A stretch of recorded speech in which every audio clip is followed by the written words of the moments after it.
Well, Rick Dempsey, from last season, Rick Dempsey touched on it. Number one, he has a better fastball.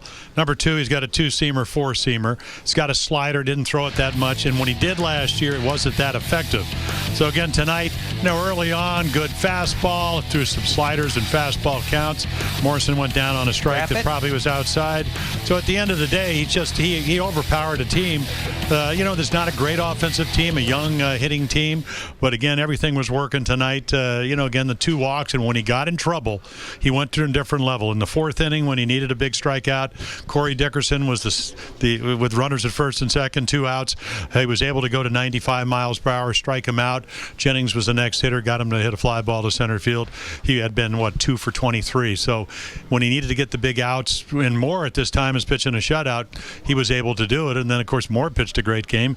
A walk and a base hit, a little looper, and one mistake, a 3-run home run, kind of like last night's game, except that tonight the Orioles win.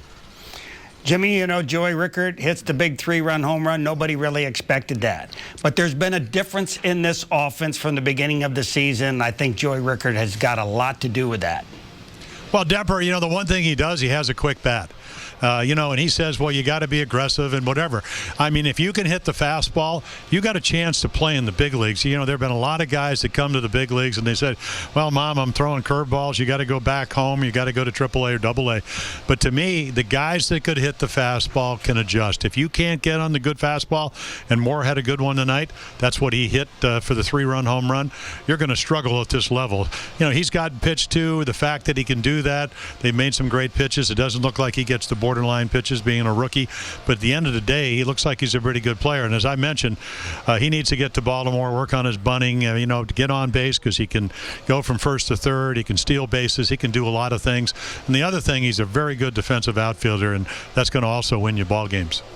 Jim, it seemed like during the period of time when the Orioles were struggling a little bit before this game that the top two in the batting order were having, 0-4s a lot for the last couple of games.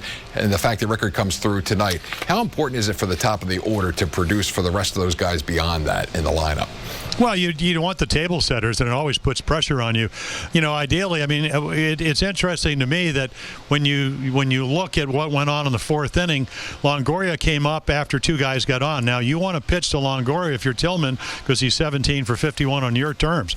So if you're the opposition and the first couple of hitters get on for the Orioles, now all of a sudden you got Machado and Jones and Trumbo, and you can't really make any mistakes. They're home run hitters. One mistake is a 2 or 3 run home run, and it really changes the way the game is played. And again, the table setters can make a big difference. If you look at those great Oakland clubs, it was Campaneris and Billy North that really made Reggie Jackson and Bando and Darren Johnson and all the other guys, Mike Epstein, as good as they were, because they got on base and they were able to drive them in. Well, Jim, as always, we appreciate your comments. Look forward to chatting with you when you get back to Baltimore as the Orioles open up a series against the Chicago White Sox.